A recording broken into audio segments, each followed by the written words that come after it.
الحمدللہ نحمده ونستعینه ونستغفره ونؤمن به ونتوکل علیہ ونعوذ باللہ من شرور انفسنا ومن سیئات اعمالنا من يهده الله فلا مضل له ومن يضلل فلا هادي له واشهد ان لا اله الا الله وحده لا شريك له واشهد ان محمدا عبده ورسوله ارسله بالحق بشيرا ونذيرا اما بعد فقد قال الله تعالى في القرآن المجيد والفرقان الحميد اعوذ بالله من الشيطان الرجيم بسم الله الرحمن الرحيم افلا يتدبرون القرآن ام على قلوب اقفالها صدق الله العظيم وقال النبي صلى الله عليه وسلم بلغوا عني ولو آية او كما قال عليه الصلاة والسلام۔ آج کے اس خطبہ جمعہ میں شریک میرے بزرگوں، نوجوانوں اور میرے بھائیوں، السلام علیکم ورحمۃ اللہ وبرکاتہ۔ محترم سامعین، قرآن مجید اللہ رب العزت کا کلام ہے۔ اللہ تعالیٰ نے اپنے بندوں کی ہدایت کے لیے اسے نبی کریم صلی اللہ علیہ وسلم پر نازل فرمایا ہے۔ قرآن مجید ہر طرح سے ایک مکمل ہدایت نامہ ہے۔ وہ ایک ایسا دین ہے، ایک ایسی شریعت ہے، فکر و عمل کا ایک ایسا نظام ہے جس میں انسانوں کے اعتقادی و عملی، ظاہری اور باطنی، انفرادی اور اجتماعی اور قومی اور بین الاقوامی زندگی کے ایک شعبے سے متعلق اس میں ہدایت موجود ہے۔ قرآن مجید پوری زندگی اللہ تعالیٰ کے مرضی کے مطابق گزارنے کی ہمیں رہنمائی کرتا ہے۔ جس طرح قرآن میں ارشاد فرمایا گیا ہے کہ یا ایھا الذین آمنوا ادخلوا فی السلم کافۃ ولا تتبعوا خطوات الشیطان انہ لکم عدو مبین۔ اے ایمان لانے والو، پورے کے پورے اسلام میں داخل ہو جاؤ اور شیطان کی پیروی نہ کرو کیونکہ وہ تمہارا کھلا دشمن ہے۔ قرآن مجید ہمارے زندگیوں کو سنوارتا ہے، ہمارے جملہ مسائل کو حل کرتا ہے اور دین اور دنیا کی کامیابی کی ہمیں وہ ضمانت دیتا ہے۔ لہذا قرآن مجید سے ہمارا تعلق مضبوط سے مضبوط تر ہونا چاہیے اور قرآن مجید کے ہمارے اوپر کیا کیا حقوق عائد ہوتے ہیں اسے ہم جاننے کی کوشش کرنی چاہیے اور اس کی ادائیگی کی بھی ہم فکر کرنی چاہیے۔ تو ہم سب سے پہلے یہ جاننے کی کوشش کریں گے کہ قرآن مجید کا ہمارے اوپر ایمان لانے کے بعد سب سے پہلا حق کیا ہے۔ سب سے پہلا حق یہ ہے کہ ہم اسے پڑھیں اور اس کی تلاوت کریں۔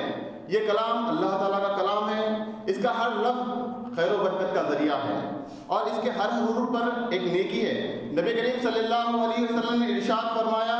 جس نے کتاب اللہ کا ایک حروف پڑھا اس کے لیے نیکی ہے اور ایک نیکی کا ثواب 10 گنا ہے۔ میں یہ نہیں کہتا کہ الف لام میم ایک حروف ہے، بلکہ الف ایک حروف ہے، لام ایک حروف ہے اور میم ایک حروف ہے۔ برادران اسلام، قرآن مجید پڑھنے کا ثواب بہت زیادہ بتایا گیا ہے۔ جو شخص آسانی سے قرآن مجید کو پڑھتا ہے اس کے لیے بھرپور اجر ہے ہی ہے، لیکن جو شخص قرآن مجید کو اٹک کر مشقت کے ساتھ قرآن مجید کو پڑھتا ہے اس کے لیے بھی عظیم اجر کی خوشخبری سنا دی گئی ہے۔ نبی کریم صلی اللہ علیہ وسلم نے فرمایا کہ قرآن مجید کو پڑھنے میں مہارت رکھنے والا معزز فرما بردار فرشتوں کے ساتھ ہوگا اور جو شخص قرآن مجید کو اٹک کر مشقت کے ساتھ پڑھتا ہے اس کے لیے دوہرا اجر بتایا گیا ہے، یعنی ڈبل اجر بتایا گیا ہے۔ جو اٹک کر پڑھنے والا، کوشش کر کے پڑھنے والے شخص کو دوہرا اجر بتایا گیا ہے۔ اور قرآن مجید پڑھنے کا ثواب یہاں پر غیر معمولی بتایا گیا ہے۔ نبی کریم صلی اللہ علیہ وسلم کا ارشاد ہے کہ قرآن مجید اپنے پڑھنے والے کے حق میں قیامت کے دن شفاعت کرے گا۔ میرے عزیز دوستوں، قرآن مجید کا جو دوسرا حق یہاں پر بتایا گیا ہے اس کو سمجھا جائے اور اس کے معنی اور مفہوم پر غور و فکر کیا جائے۔ اللہ تعالیٰ کی کتاب اس لیے نازل کی گئی ہے کہ پڑھنے کے ساتھ ساتھ اس کا فہم بھی ہو، یعنی اس کو سمجھا جائے۔ یہ یاد دہانی کی کتاب ہے، جیسا کہ قرآن مجید میں ارشاد باری تعالیٰ ہے کہ وَلَقَدْ يَسَّرْنَا الْقُرْآنَ لِلذِّكْرِ فَهَلْ مِن مُدَّكِرٍ۔ ہم نے اس قرآن کو نصیحت کے لیے آسان بنایا ہے کوئی اسے نصیحت حاصل کرنے والا؟ اور یہ ایک بڑی برکت والی کتاب ہے۔ اے نبی صلی اللہ علیہ وسلم، ہم نے تمہاری طرف نازل کی ہے تاکہ لوگ اس کی آیات پر غور کریں اور اسے عقل و فکر کے ساتھ اس کو سبق لیں۔ میرے برادران ملت، غور و فکر کے ذریعے قرآن مجید سے ہمیں لحل اور گہر موتی و جوہرات ملتے ہیں اور ہمارے سامنے ہدایت و حکمت کے دروازے کھلتے ہیں۔ اس سے ہمارے اندر یقین کی کیفیت اور شکر و صداقت میں اضافہ ہوتا ہے۔ بارہا قرآن مجید میں اس پر غور و فکر کرنے کی ہم کو ہدایت دی گئی ہے، اور اس سے غفلت برتنے والوں کے لیے وعید بھی سنا دی گئی ہے، جیسا کہ میں خطبے کے شروع میں جو آیات کی تلاوت کیا تھا کہ افلا یتدبرون القرآن ام علی قلوب اقفالها، کیا ان لوگوں نے قرآن مجید پر غور نہیں کیا یا ان کے دلوں پر قفل چڑھے ہوئے ہیں؟ میرے عزیز دوستو، قرآن مجید کا جو یہاں پر تیسرا حق بتایا گیا ہے وہ یہ ہے کہ ہم اس پر عمل کیا جائے اور اس کو اپنی زندگی میں نافذ کیا جائے۔ قرآن مجید کے نزول کا ایک بڑا مقصد یہ ہے کہ اس کے مطابق ہماری زندگیوں کو سنوارے۔ قرآن مجید پر عمل کے ذریعے انسانوں کی زندگی میں انقلاب برپا ہوتا ہے، اس کی زندگی ضلالت اور گمراہی کے گھٹا ٹوٹ اندھیروں سے نکل کر صراط مستقیم کی روشنی میں آ جاتی ہے، اور اسی طرح افکار و نظریات کے دلدل سے نکل کر وہ سرمدی الہی تعلیمات کی برکتوں سے فیضیاب ہوتا ہے۔ قرآن مجید کا نزول اس کی مکمل پیروی کے لیے ہوا ہے، جیسا کہ قرآن مجید میں ارشاد فرمایا گیا ہے کہ وَهَذَا كِتَابٌ أَنزَلْنَاهُ مُبَارَكٌ فَاتَّبِعُوهُ وَاتَّقُوا لَعَلَّكُمْ تُرْحَمُونَ، اور اس طرح یہ کتاب ہم نے نازل کی ہے، ایک برکت والی کتاب ہے، پھر بس تم اس کی پیروی کرو اور تقوی کی روش اختیار کرو، بعید نہیں کہ تم پر رحم کیا جائے۔ میرے محترم بزرگوں اور دوستوں، نبی کریم صلی اللہ علیہ وسلم کا ارشاد ہے کہ میں تمہارے درمیان دو چیزیں چھوڑ کر جا رہا ہوں، ایک اللہ کی کتاب یعنی قرآن مجید اور دوسری میری سنت، جب تک تم ان دونوں کو مضبوطی کے ساتھ تھامے رہو گے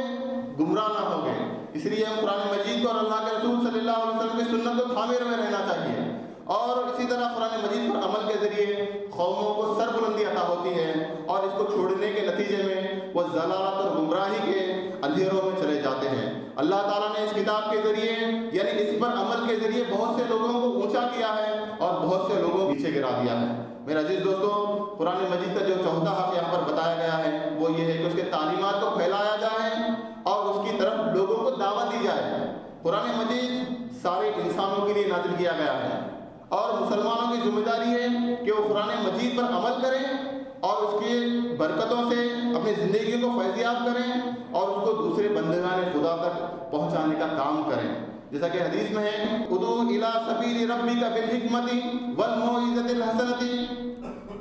وجادلھم باللتی، اے نبی صلی اللہ علیہ وسلم اپنے رب کے راستے کی طرف دعوت دو حکمت اور عمدہ نصیحت کے ساتھ، اور لوگوں سے مباحثہ کرو جو تم میں بہترین ہو۔ اس کی آیات اس کی اہمیت قرآن مجید میں دوسری جگہ یہ اجاگر کیا گیا ہے کہ وَمَنْ أَحْسَنُ قَوْلًا مِّمَّنْ دَعَا إِلَى اللَّهِ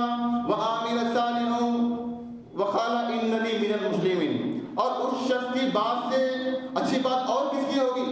جو اللہ کی طرف بلائے اور نیک اعمال کرے اور کہے کہ میں مسلمان ہوں۔ نبی کریم صلی اللہ علیہ وسلم قرآن مجید کی ایک ایک آیات کو بندگان خدا تک پہنچایا اور ان کی زندگیاں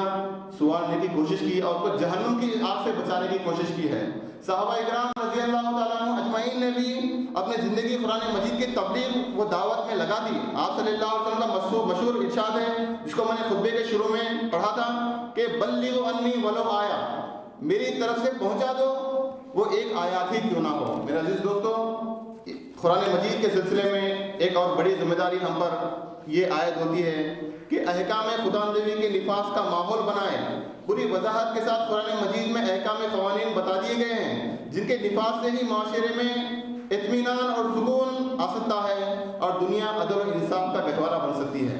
ضرورت اس بات کی ہے کہ ایک ایسی مضبوط اجتماعیت ہمارے درمیان موجود ہو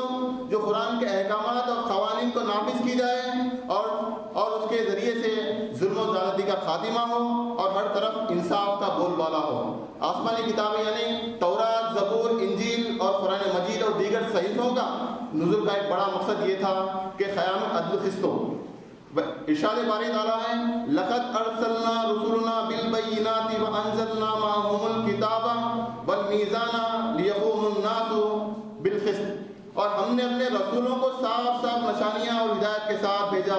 اور ان کے ساتھ کتابیں اور میزان نازل کی تاکہ لوگ انصاف پر قائم رہ سکیں۔ حضرات، اس بات کا خلاصہ یہ ہے کہ جس طرح معاشرے میں پڑوسی،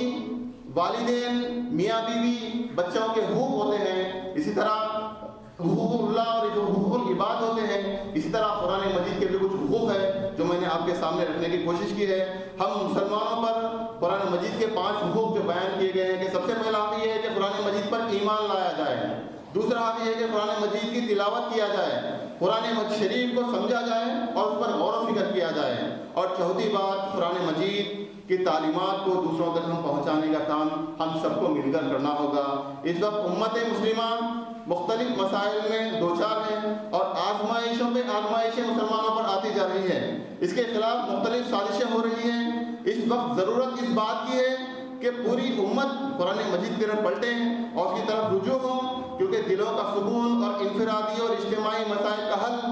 دین اور دنیا کی کامیابی میں ہے اور قرآن مجید کو مضبوط سے تھامنے میں ہے۔ میرے عزیز ساتھیوں، آخر میں اللہ تعالیٰ سے دعا کرتا ہوں کہ اللہ تعالیٰ ہم سب کو